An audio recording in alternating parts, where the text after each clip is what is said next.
नमस्कार, आप सभी का स्वागत है आपके अपने YouTube चैनल ज्ञान पहचान पर। और आज हम कक्षा 10 एसएसटी ज्योग्राफी के पहले चैप्टर संसाधन एवं विकास के तीसरे और आखिरी पार्ट को पढ़ने वाले हैं।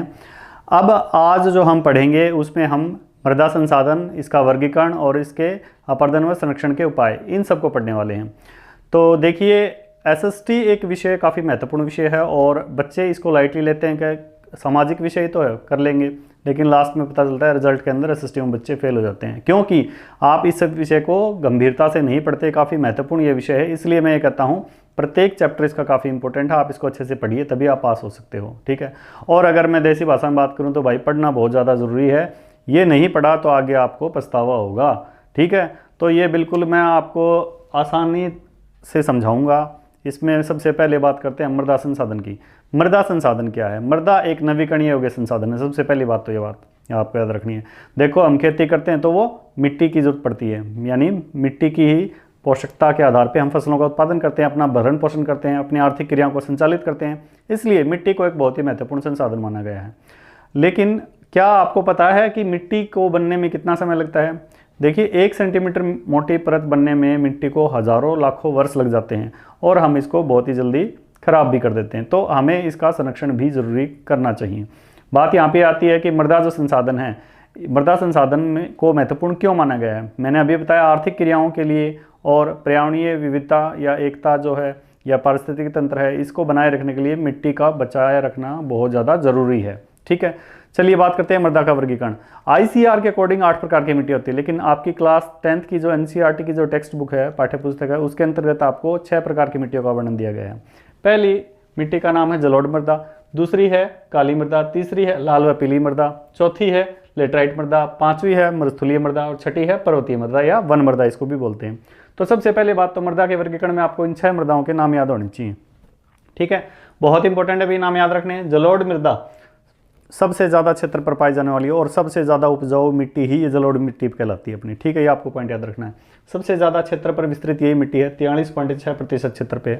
कम ज़्यादा आपको डाटा मिल सकता है, कोई बड़ी बात नहीं है, 1-2% का।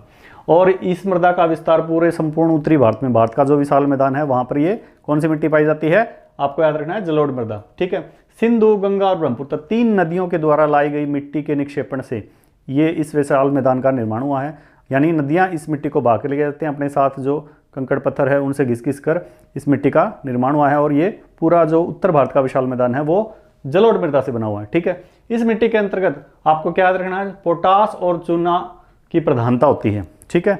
और इसके अंतर्गत फास्फोरस की कमी पाई जाती है। ये मेन पॉइंट मैंने यहाँ पे लिखे हैं, भाई ध्यान रखना इस बात का, ठीक है। और इसमें गन्ना, चावल, गेहूं और दलहन आदि फसलों का उत्पादन किया जाता है इस मिट्टी के अंतर्गत, ठीक है।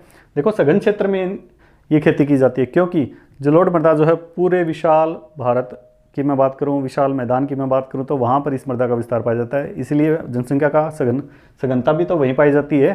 तो जलोढ़ मृदा सबसे महत्वपूर्ण और मानी गई मिट्टी मानी गई, ठीक है।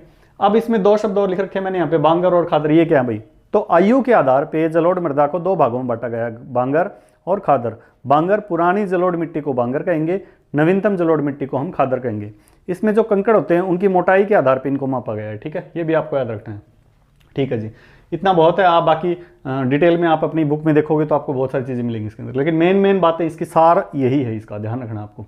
दूसरी मिट्टी आती है काली मृदा, जो कि भारत के 15% क्षेत्र पर फैली हुई है। इसे हम काली कपास मृदा, काली कपासी मृदा, लावा मृदा, रेगुर मृदा के नाम से भी जानते हैं। तीनों नाम याद रख। पेपर में पूछा जाता है 1 नंबर का प्रश्न, किस मृदा को रेगुर मिट्टी के नाम से या रेगुर मृदा के नाम से जाना जाता है? तो काली मृदा को नाम। इसके अंतर्गत आयरन यानी कि लोहा, चूना, एल्यूमिनियम और मैग्नीशियम की प्रधानता होती है, जबकि नाइट्रोजन और फास्फोरस की इसके अंतर्गत कमी पाई जाती है। ये आपको याद रखना है, ठीक है भाई, ठीक है। अब बात यहाँ पे आती है कि इस मिट्टी में काली मृदा का क्षेत्र कौन सा है? तो दक्षिण भारत का पठार जो है, दक्कन का जो पठार है, महाराष्ट्र का जो क्षेत्र है, मध्य प्रदेश का, गुजरात का, आंध्र प्रदेश का, इन क्षेत्रों में इस मिट्टी की प्रधानता पाई जाती है। और भी बहुत सारे क्षेत्र हैं, लेकिन आपको यही याद रखनी है मेन, ठीक है। नेक्स्ट है लाल व पीली मृदा, जो कि 18.6% पर फैली हुई है। इस मिट्टी का लाल रंग तो होता है लोहे की अधिकता के कारण, ये आपको याद रखना है, लोहे की अधिकता के कारण इस मिट्टी का रंग लाल होता है। दूसरा, पीला रंग इसका जल योजन के कारण होता है। लाल व पीली इसी को इकट्ठा बोला गया ना, तो लाल रंग किसके कारण? लोहे की अधिकता के कारण, और पीला रंग जल योजन के कारण इसका होता है। किस क्षेत्र में? उड़ीसा, छत्तीसगढ़, गारो, खासी, जयंतिया, नॉर्थ ईस्ट की जो आपको मेघालय का नाम याद होगा ना, तो वहाँ पे पहाड़ियाँ हैं, उन पहाड़ियों पर कौन सी लाल व पीली मिट्टी पाई जाती है। मोटे अनाज दलहन और तिलहन की खेती लाल व पीली मृदा के अंतर्गत की जाती है।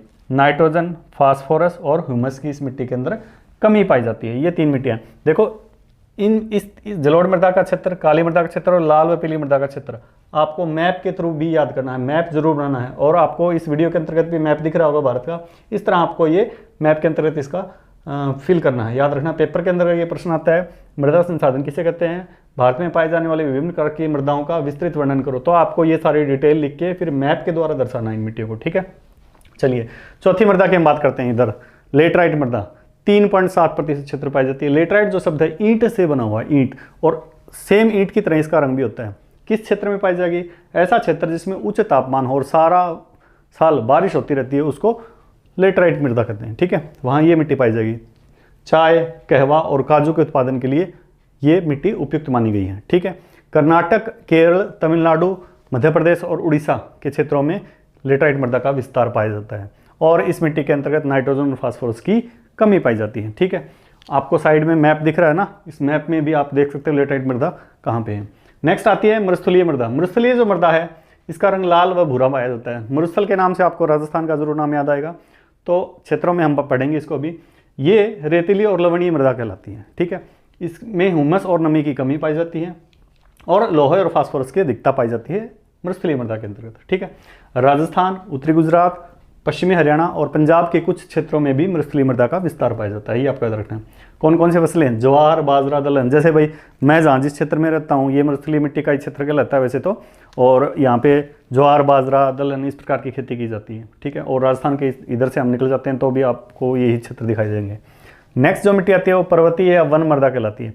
तो पहाड़ी क्षेत्र में जो मिट्टी पाई जाएगी वही तो पर्वतीय मिट्टी कहलाती है ना।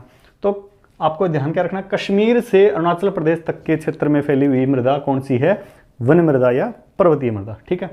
बागानी कृषि इस मृदा के द्वारा की जाती है और जीवाश्म इसमें प्रचुर मात्रा में पाया जाता है। पोटास और फास्फोरस की इसके अंदर कमी पाई जाती है। तो ये मैंने आपको संक्षेप के अंतर्गत, हालांकि सारे लगभग पॉइंट इसके अंदर कवर करने की कोशिश की है। ये मैंने 6 प्रकार की जो मिट्टी हैं इनका वर्गीकरण किया है और आपको बताया है। साथ में आपको मैप के द्वारा, मानचित्र के द्वारा करना पड़ेगा भाई। एक तो भाई सारे बच्चे भारत का मैप बनाना सीख लो हाथ से, ठीक है। और दूसरी बात, अगर मान लो पेपर में आपको फाइनल पेपर के अंदर, बोर्ड के परीक्षा के अंदर आपको भारत का मैप मिलता है नहीं मिलता वो एक अलग बात है, एक उसके लिए एक अलग से क्वेश्चन भी आता है लास्ट में। लेकिन जब आप सीट के आंसर सीट के अंदर जब ये क्वेश्चन लिखो ना, तो इन मिट्टियों के वर्गीकरण के साथ में आपका हाथ से बनाया भारत का नक्शा जरूर होना चाहिए भाई। ये बात जरूर ध्यान रखो सारे बच्चे, ठीक है।